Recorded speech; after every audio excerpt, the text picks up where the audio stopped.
most of the record was written during and after the Experience Hendrix tour. So that's March, April, May. I had to finish up doing the demos for the guys by mid-May, so they could listen to them for about 2 weeks before we got together for recording in June, the beginning of June. I think, though, there were some remnants left over from, you know, I think the Satriani record. I think God is Crying was actually one that, in its original form, we tried out, and for some reason it didn't click. And then I think Premonition was a bit of a different song when I was writing for the first Chickenfoot record. And but I believe those are the only two that came a little bit earlier. And some of them, like with Premonition, the guitar solo, I believe, is actually from the demo I did right here when it was a vocal song, which is why the solo is short, because it's more like a vocal track and then you get your 8 bars or whatever.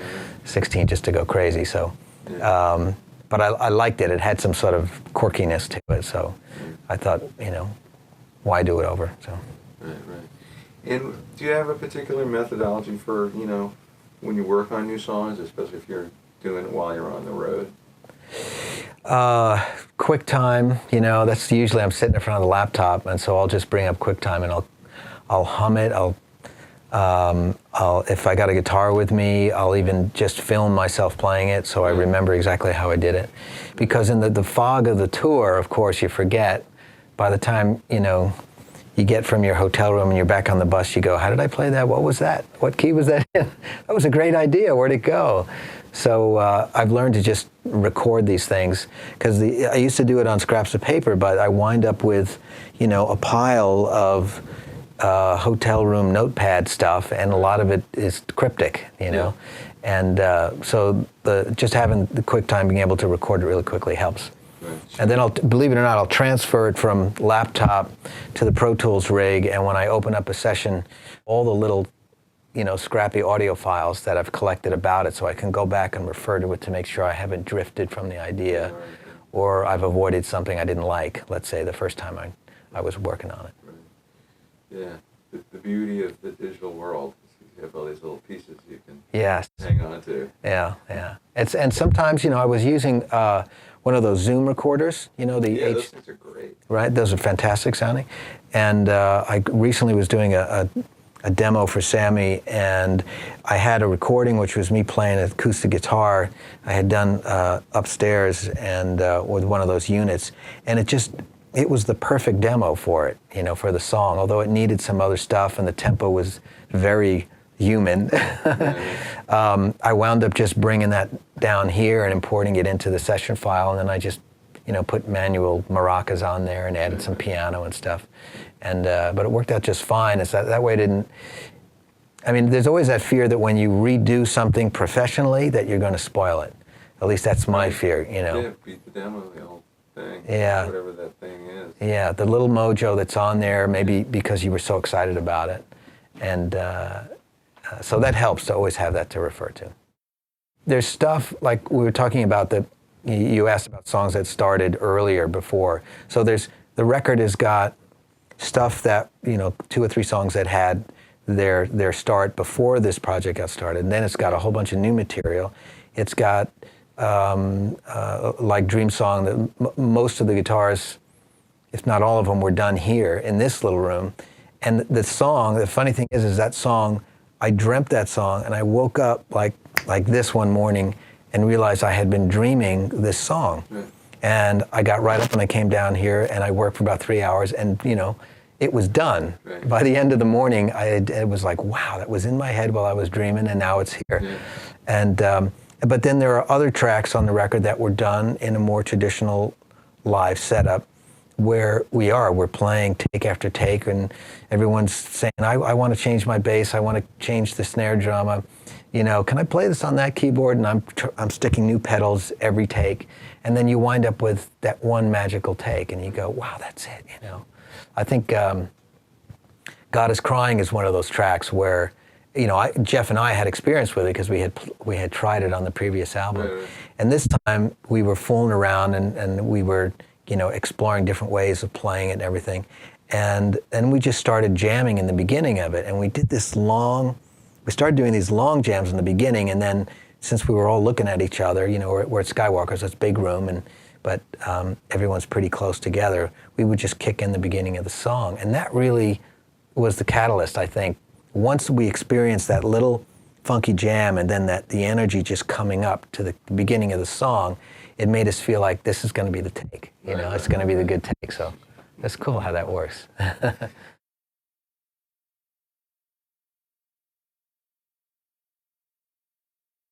This goes back to one of those college tours we were doing down in LA, and I had a lot of the record, was already demoed up, and I had been starting everything with keyboard. So a lot of the stuff I'd be laying down myself, and I'm not a soloist at all, and but I can see the chords, and so I go in and I do my best, and then I correct everything.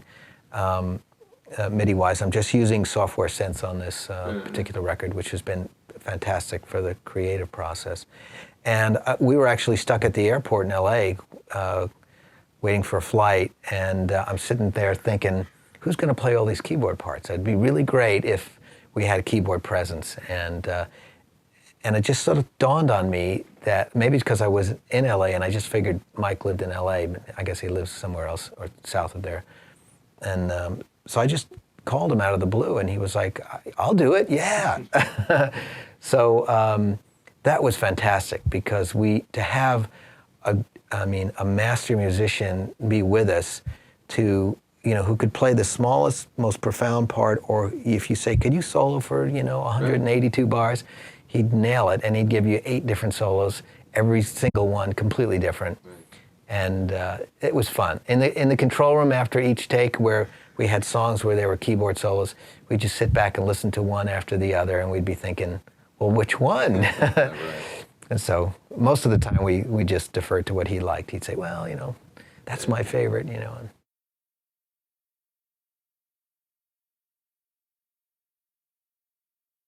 That song is very interesting in how the demo, and Alan and I had actually practiced, the two of us doing this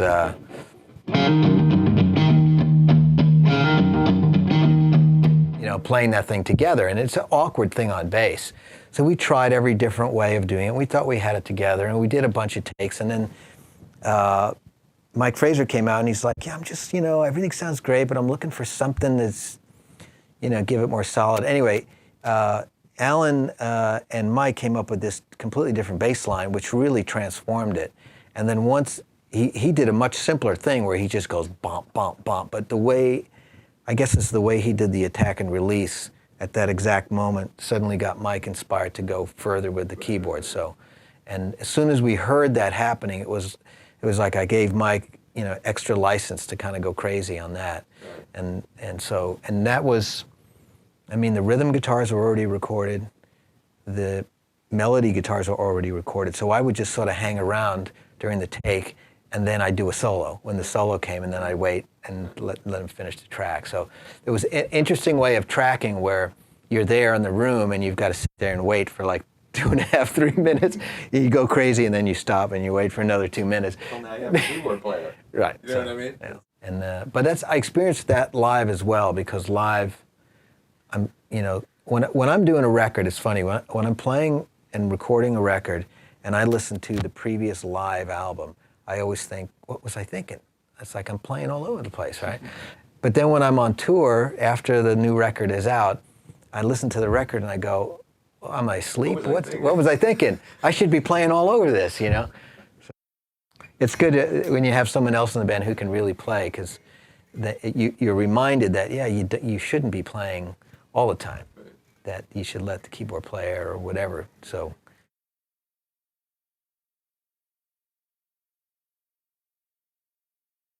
I can tell you that session was unusual again, because the harmonic guitars, I can't play them for you right now, but I'm just doing this kind of stuff.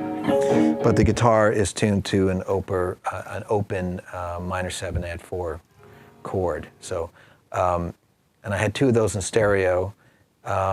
There's Alan and Jeff playing, and Mike obviously is playing keyboards. but he's not worried about the bass lines, because we were using piano bass lines I put on there, so he could just kind of float around and be more ethereal. And then I was playing this, I had this 59 L5, and it was also tuned that way to the open tuning, and it was through some, I'm trying to remember what I had. It could have been maybe a Voodoo Vibe in Junior or something like that. And I was just playing all those sort of guitar underwater sounds. So we were sort of playing to the melody and to the solo, and we were just kind of reacting as a backup band to the solo guitar, so to speak. And then, it would give way to Mike, and the Mike, it's great. Yeah. It's like, I don't know what that is that he's doing stylistically, though, but it's so beautiful to hear it. When I redid the studio and got a new Pro Tools rig, and I got rid of all my old keyboards. I had a lot of vintage keyboards. I had a set of V drums. I used to have a method of how I used to do the demos, and so, but I wanted to completely change everything. So going with the software synths, it really changed my method, because I could just very quickly sit down and write the sketch of a keyboard of a song using the keyboards. And I made a decision early. I want to hear electric piano on this record. I want to hear acoustic piano, and I want to hear B3. So with every song that I demoed, I would put those on there first. And then I'd start to add the guitar to see how that would affect me as a guitar player, having these keyboards here. So, and even with like Light Years Away, which is just so heavy guitar, but it really depends on those keyboards being there. And I think it allows me to go from riff to secondary riff to just a simple melody. And still feel like the bottom's not dropping out, because there's always this other guy who's not competing frequency-wise, but he's there. It's this whole other texture. Yeah, and the attack is, the transients are different, and so I like that element. The percussive element of keyboards is very interesting. It's very different from just having another rhythm guitar or something. It does a different thing.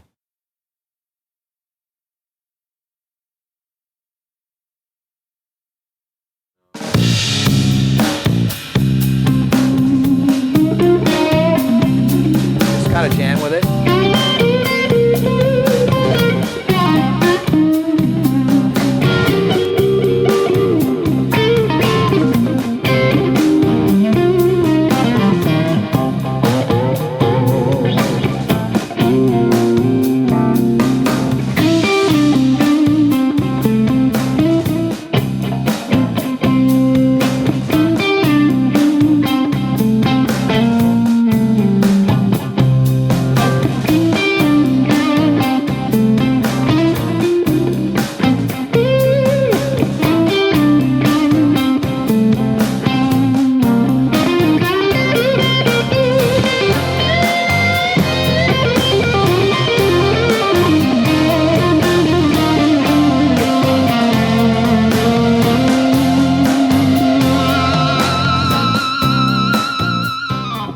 One of the things I did on this record regarding keys is that I did the whole record tuned down a half step. Okay. And I took the string gauge from, well, I usually use 9s, I brought it up to 10. So that's something I did after we recorded Chickenfoot and we started doing Chickenfoot Live. We went to E flat. And because on the Chickenfoot record, there's a mix of standard tuning and flat tuning. Right.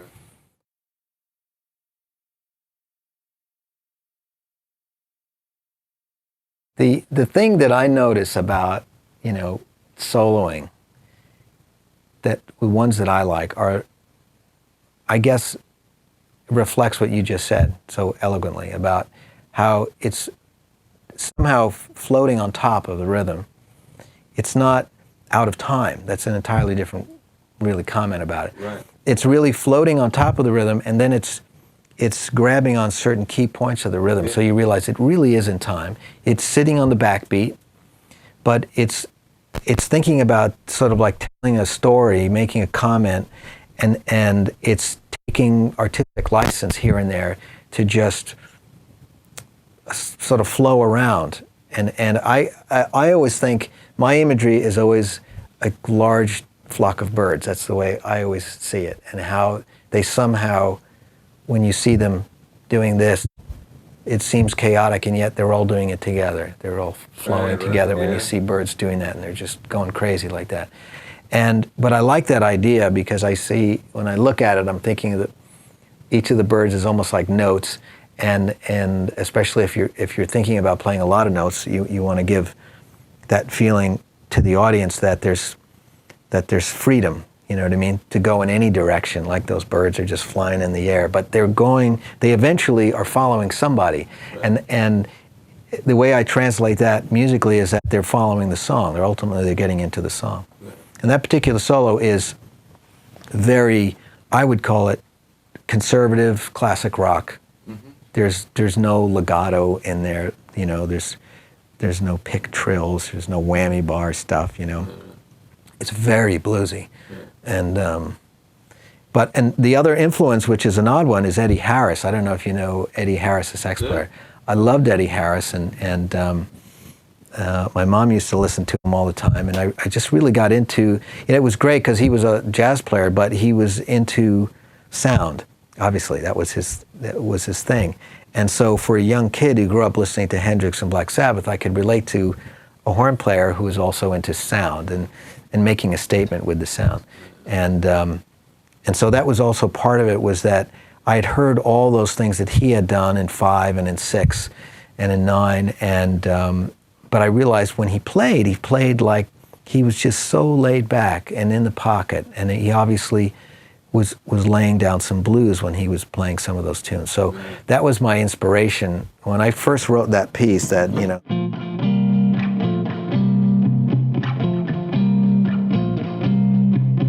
Just thinking that's a little heavy-handed there. Maybe I'll do it.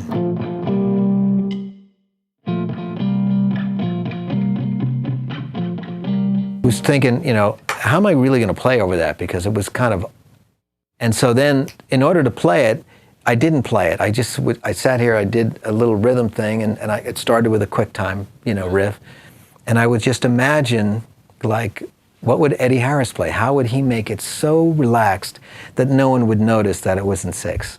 Right. And I remember the first time I played it for the guys, it was the same thing. Everyone goes, they knew it was in 6, but they were like, that's in 6? Because when the melody comes in, it just sort of chills everything out. It comes from the inside. Now that was something I learned from Lenny Tristano, is that music has to come from the inside out.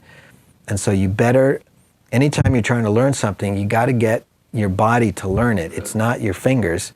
You know, you got to get your body, so the music comes out and your body sort of informs the fingers. I don't know if that makes sense, but that's always helped me a lot with these melodies, so you don't wind up writing something that just sounds like a guitar player is playing over a verse. Right. And you go, well, what is that? A solo? What is it? What's he doing, you know? Right. So it's got to be a melody, I think you do have to be comfortable with it physically. And you should think about what it's going to do to your fingers. You worry about the fingers later. If you're a guitar player, you can teach yourself how to play it. That's why I was figured. So sit back and imagine the greatest melody, and then if it's awkward, work it out. Right. You know?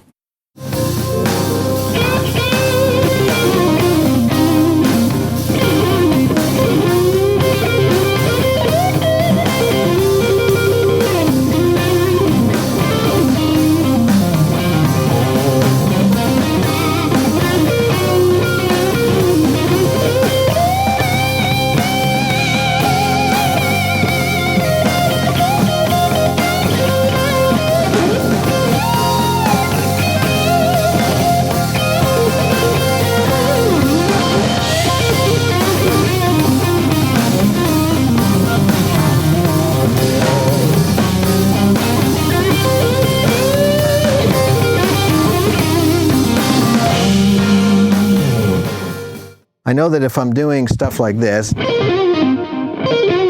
or I'm going, I'm keeping track of the time, but it seems like, it's almost like I'm vocalizing over it, right? And if I went, you know, do, it would just be horrible sounding, you know what I mean? So it would be like if someone's singing, or I think of that's what I'm thinking of really, is I'm always thinking of vocals, and I suppose I wouldn't call them lyrics, but let's say words, right? So so in a piece like that, you're really supposed to be stepping out, because the verse is in a sort of a blues mixolydian thing, and it's more describing the sixth thing, you know, it being in six. But when the solo comes and it goes into a minor key, you want it to sort of break down a little bit and break loose a little bit. So I guess, I mean, you technically you might think I'm checking out, I'm checking back in time-wise, and if I keep thinking of the time, I might be feeling like I need to forget about that if I'm really going to break loose. Right. And so I think we all do that as performers, whether it's, you know, you realize I've got to run to the end of that ramp and wave to those people over there. So, you know, part of your mind forgets about what the bass player's doing at that moment, you know. You go do your thing and then you got to check back. Well, in a way, a soloist, I think, does a great job when they completely block everything out and they just freak out. You can't do it all the time, though. I think some... It would lose, it wouldn't be effective. Yeah, so, but as a composer, you can think about that. You can say, you know, you get to a point, like when I was writing this song, I really just had this 1-4-5 progression. And then I thought, what do I feel needs to happen here? What's my desire as a listener? And I thought, what I wanted to do is go somewhere else. So that when that somewhere else is finished and we go back to the beginning of the song, you go, oh, I'd forgotten about that. You know, that's my favorite thing to do with songs, is to do that kind of a night and day shift in composing. And then it also allows the guitar to get off this do-ba-do-ba-do-do-do-do-dip, you know, and where it just and gets real quiet. And suddenly long screaming notes can come in there. I've thought about this thing about the 5-chord thing quite a bit. And you're against it. No. But what I've noticed is that, in a way, what distinguishes blues style is, you know, what different blues players is what they do with the 5-chord. Right. Do they say, I'm at the 5-chord now, I can play the major 7th of the 1 because it's the 3rd of the 5, you know what I mean? Or do I just keep playing the 1 licks over the 5? And so, you know, I can think when I listen to Clapton play blues, he very often just forgets about the 5. Right. And he's just, you know, he'll do one little thing. He'll go, you know, for instance, C sharp, he'll go, say, he'll do that, but then it's, and he'll just tumble on back to the 1 once the 5 and the 4 are finished. And then other players will, you know, want you to go,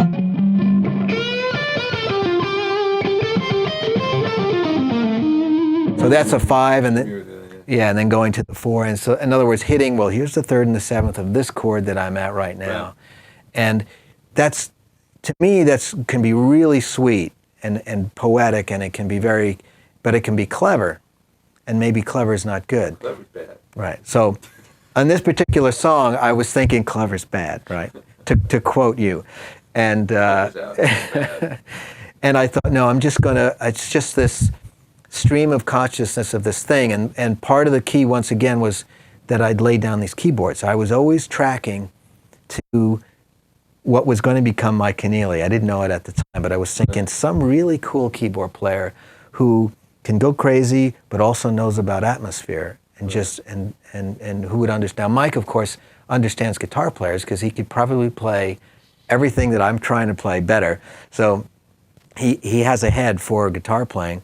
And so when he sits down to play keyboards, he understands I need to leave room now because there's going to be this and that and the other thing. So it's, what's the word? It's annotating the chord you're at, or do you always annotate the key you're in, you know, or where you're going? Right. And so, I mean, because it's an art form. I tell you that.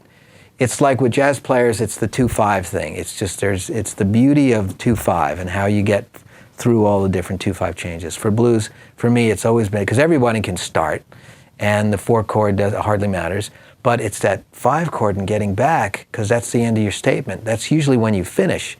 It's usually when, right, when the vocals start again, or when the other guitar player. It's a very important little moment, and I hear lots of blues solos fall apart during that moment.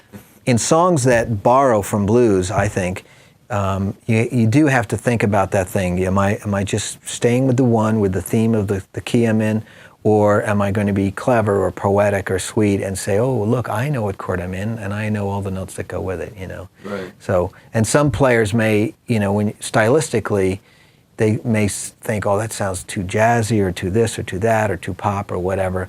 And it's sort of like in pop music, very often rock guitar is used as a thing, as an effect. And you get hired to come in and play rock guitar, and then you don't care what the hell you play. If it just has that attitude, then they use it, which is very often the guitar playing sucks on those records, because it doesn't really sound like a rock guitarist. It sounds like some sort of, or a joke, or a what's the word I'm thinking of? A parody of a rock guitarist, you know. Anyway, so obviously when you're dealing with instrumentals and you're putting all this importance on the phrasing and the tone of the guitar and the choice of the instruments, because you don't have lyrics, these things become extremely important. It's like you're in the tracking microscope thing, you know, and you have to make sure though that it's good to take it all in, but I think you have to forget about it, and you do have to just play, and then you got to listen back to what you've done and say, is that really fun to listen to or not? Right. And not, look how clever that is. Right. And that's, we do that when either if I'm here working on my own, or, if we're in the studio, we go to do solos. Usually it's like 10 solos, that seems to be the one. And then sometimes it is that very first one. You keep going back to it, and everyone comes in the room and says, I don't care what you played on 7, 8, and 9, 10, but one is the one, and you go, oh, because you had something in mind as a player, but, you go out and you have a beer and you come back and you go, oh, who's that playing there? And they go, that's you on number 1. That's the first take. And you go, okay, I get it now.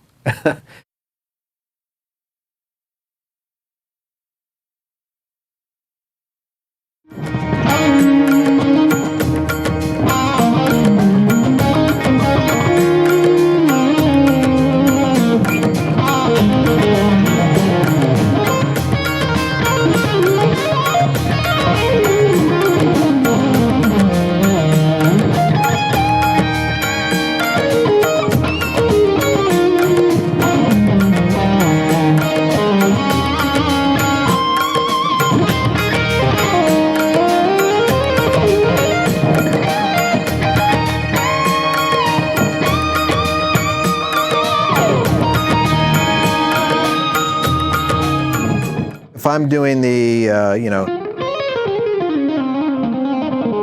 I'm thinking about a flurry, but then I want to bring it into the rhythm towards the end, or maybe I want to start with something that is right on time, and then I kind of flow out and go back and ebb and flow. Then there are these little,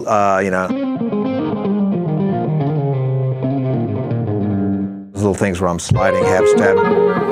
I'm really thinking more about emulating the Indian players and how they do their phrasing. Of course, I'm using the Western intonation system, so it's not as exotic sounding. If I'm doing something like that, like the Golden Room, it's E mixolydian, so I'm just seeing the whole thing, E mixolydian. There's no chord movement really in at all there in the improv section. So. I don't really I always have to, in my mind, keep supporting the fact that you've got tension and release. So it's almost as if here's your root, and maybe the first chord that you imagine is 7/4. So what would you solo if someone was playing that? Would you go da da da da da da da da da? Target notes. Right, and then you imagine, that it resolves to E major, da da da da da da da da da da da. So that's actually sort of what you're kind of doing all the time. Yeah, I'm imagining and I'm improvising chords in my head that are going over this. It's not really pitch axis because we're staying in one key, but I'm just thinking about that. And in this particular song, since we were all playing and there's bass improv and there's keyboard improv, we had to decide to stay within a particular key so that it would all work. I've done songs before, like the Power Cosmic 2000 Part 2, big title. That had it was definitely a pitch axis, and I was thinking of lots of different chords that would go against each other. So you heard me playing Phrygian, and then Phrygian dominant, and then Mixolydian, and then Dorian, and then symmetrical scale, and go back and forth.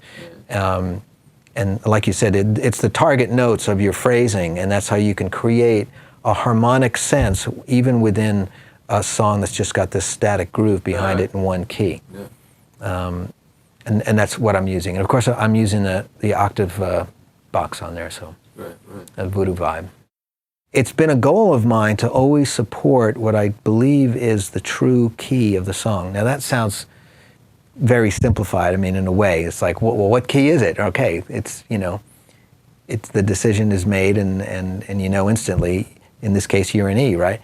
But there's more to it than that. To support and to be lyrical and to bring somebody to some new emotional height listening to your solo, you have to support that whole idea of it being an E Mixolydian with a little bit more flair. And so that's what I'm thinking. I'm thinking, how can I do that? So I'm thinking of, in other words, I'm not using position chords, but I am thinking of chords that are being played. So there's the difference in what I wanted to say with what you're asking. So let's say, so I'm here in E, I'll play like I'm thinking of an A, right? So here's our,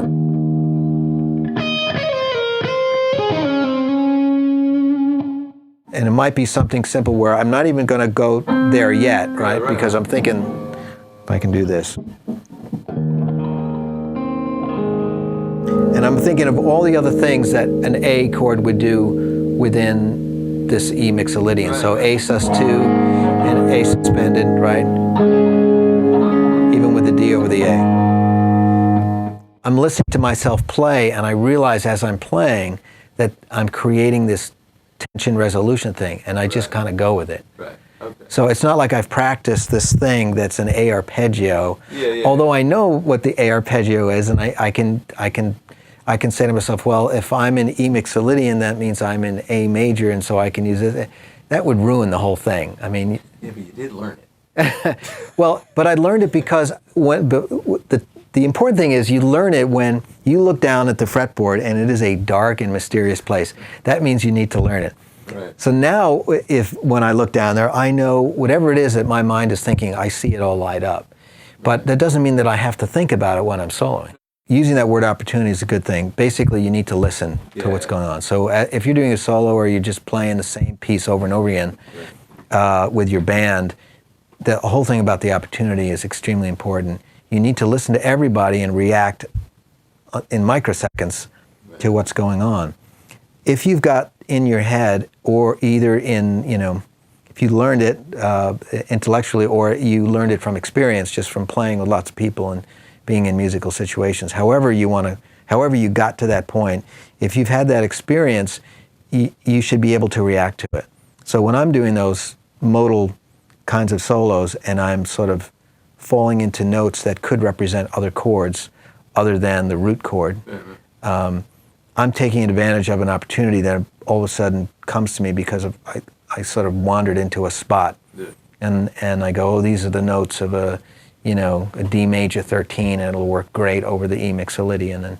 But I shy away from getting too intellectual because in the end, when I listen back, I don't like it. I don't like hearing myself. You don't want to hear the process yet. You really just want to solo that, even if it's got a wrong note or this note fell apart or that note, rang too long or something, that you just want to hear some spirit in it. And that's, I think, the important part. It's the thing that you will love a year later, 5 years later, you go, wow, that performance had spirit in it. It may not have been the best take of the day, but it was the one with the spirit in it. Right. So, and sometimes, I mean, let's face it, it's the gear as well. Sometimes you're doing a solo and all of a sudden the note takes off and you go with it and it's great, and then afterwards you go, well, that's not what I wanted to accomplish, in the solo. I thought I was going to go, instead I went wah, But if it happens and it makes the thing, a little mojo moment is created, you have to respect that, and say, wow, that's new music. Because a lot of the stuff that we work on as guitar players, it doesn't really interest normal people that much, you know what I mean? And sometimes there's a mechanical art to it But it's a very personal thing because it's based on I couldn't do this yesterday, and look at me now, I can do it today. Well, yeah, that's the endless thing. Right, and we have to, we have to get over that. If you're making recordings, you've got to get over that because that is not what endures on a recording. Right. It's that music thing. And I've always told my students, you got to put practicing in a box. I mean, it's anything to do with scales and exercises is a separate thing from playing music. And don't, if it turns out that you wind up not practicing for 3 weeks, all you're doing is writing, that's fine, it doesn't matter. It's the music that's the most important thing. And if you, along the way, you realize there's a hole in my musicianship, where there's a blank space when it comes to chords or keys, or I don't know any exercises, well then obviously make some time to fill that hole up with some stuff. But the key is the music.